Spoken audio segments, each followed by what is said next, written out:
Millennials and Gen Z have all heard the frequent baby boomer complaint. You didn't spend your money on lattes and avocado toast, you could buy a house.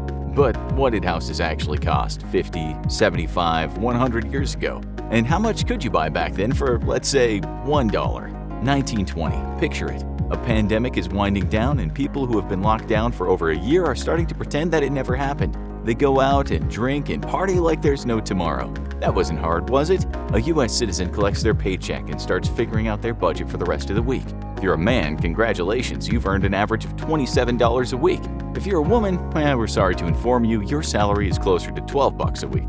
But hey, on the upside, in August of 1920, you're getting the right to vote. Hang in there, equality is coming right along in the next 1,000 years or so. $1 in 1920 was equivalent to about $13.58 in 2021. A man's cotton shirt cost on average around $1.31. However, depending on the brand, they could run as low as 75 cents or as high as $1.50. That's pretty affordable. The bad news is it's 1920, so men are also required about 200% more clothing to be adequately covered for the era.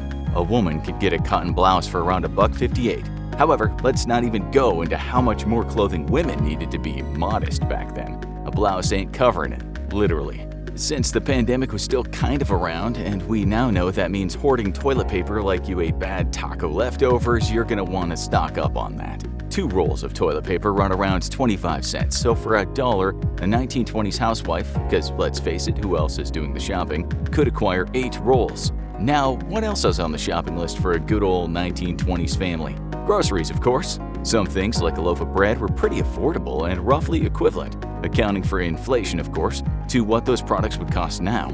At around 7 cents, $1.69 in today's dollars, a family could buy almost 13 loaves of bread for $1. However, you might be surprised to discover that some foods were relatively much more expensive in 1920.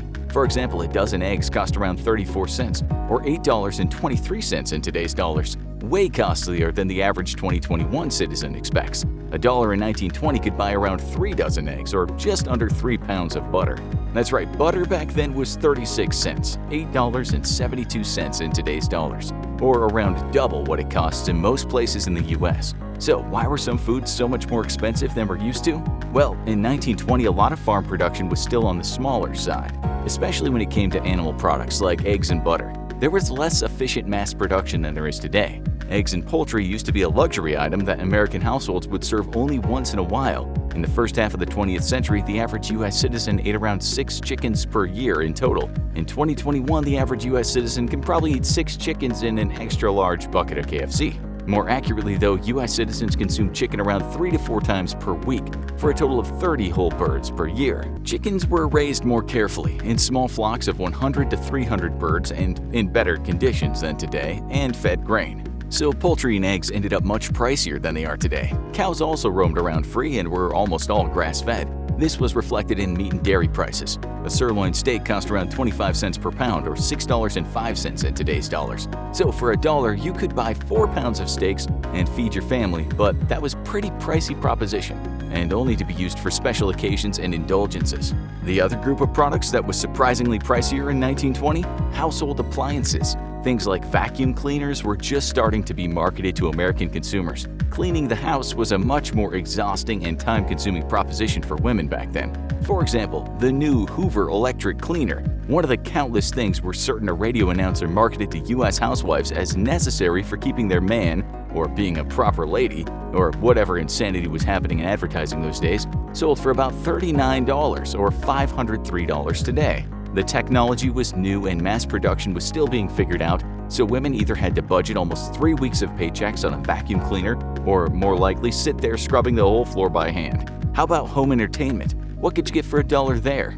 We're still a long way off from television, but surely radios were around every corner back then. Well, not exactly. See, an average radio back in 1920 cost over $200. That's even more than a radio would cost in 2021. But $200 back then translates to around $2,577 today. This was completely unaffordable for the average American household. However, the price of radios would drop to around $35 by the end of the decade as technology became easier and cheaper to produce.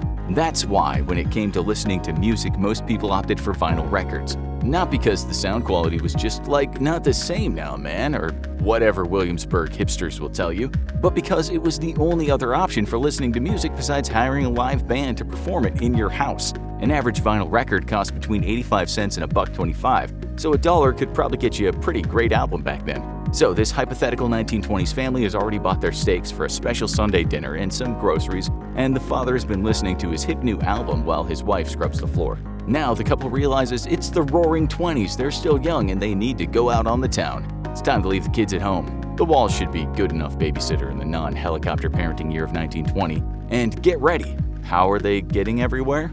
Well, a family car. Let's say a Chevrolet is still incredibly expensive to own, at around $525, even though it sounds quite affordable compared to our cars at just around $6,790 in 2021 prices, and gas costs an average of 30 cents a gallon nationwide, so around $3.87 in today's prices. We generally only pay that now in the US if we live in a very expensive city, or where one of our wars has gone horribly wrong and we've ruined relations with several oil-producing countries. The better option, if our hypothetical 1920s family is living in a big city, is to take the bus or the subway for just 5 cents. That's the equivalent of around 68 cents today, or in other words, much less than the $2.75 that the MTA in New York currently charges you for most likely delayed subways. In general, public transportation was much cheaper back then. Our 1920s woman goes out first and stops by the hairdresser to fix her split ends, which really got out of control while she was in lockdown. The stylist charged her 65 cents for a haircut, $10.53 in today's money.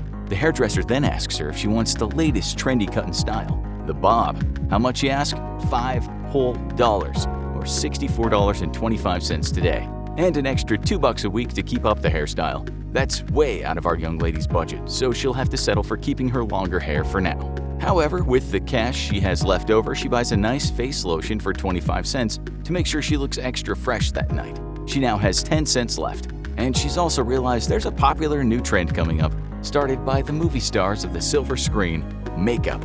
Makeup existed before 1920, of course, but up until then it wasn't something polite women in society wore. Besides a little face powder to even out the skin tone and give it a fresh, youthful appearance, women were not supposed to wear lipstick or eyeliner unless they were prostitutes or entertainers. We're not sure why those two groups frequently get lumped together in styles and trends, but there it is. The social perception of makeup started to change in the 1920s. The rise of the film industry meant the makeup look of entertainers on the movie screen became extremely popular. So with that last dime she has on her, our 1920s woman buys a tube of lipstick to try out this new look. Since literally no one in her life has taught her to apply it, it'll probably look shockingly bad, but A+ for effort. That's how makeup applications in the 20s went. So what does our 1920s man do to get ready with his dollar?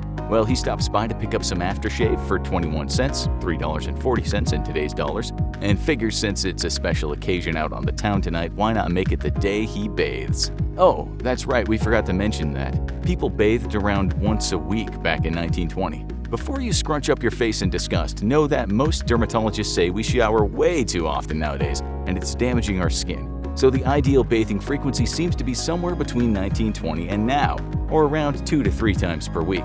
So our dapper 1920s man, on a mission to achieve cleanliness, picks up some shampoo for 39 cents, $6.32 in today's dollars. This still leaves him with 40 cents in his pocket. But much like the genders now, getting ready to go out is usually cheaper and less time-consuming proposition for men. This dolled-up couple decides to take another dollar with them for a night out on the town.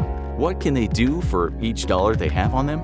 Well, a movie ticket cost 15 cents back then, unlike the car down payment a trip to the movie theater costs nowadays. So the couple buys 2 tickets for 30 cents, and feeling hungry after the theater, they stop by a diner. A meal for 2 runs approximately 70 cents, or $19 in today's money, so about the same or slightly cheaper than today's prices. We've now followed these hypothetical people out on the town and realized, with the exception of some things like movie theater tickets, clothing, and haircuts, the costs of things out and about aren't that much different than today when accounting for inflation. In fact, some food products are pricier.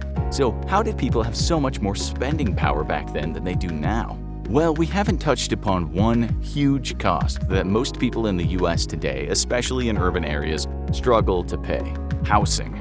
In 1920, the average monthly rent for an apartment in New York City, still one of the most expensive places to live in even back then, was $60, equivalent to around $773 in 2021. Currently in New York, it's hard to find even a single-room closet or trash can to crawl into, a la Oscar the Grouch, for that amount. Never mind a whole apartment that a family can live in together.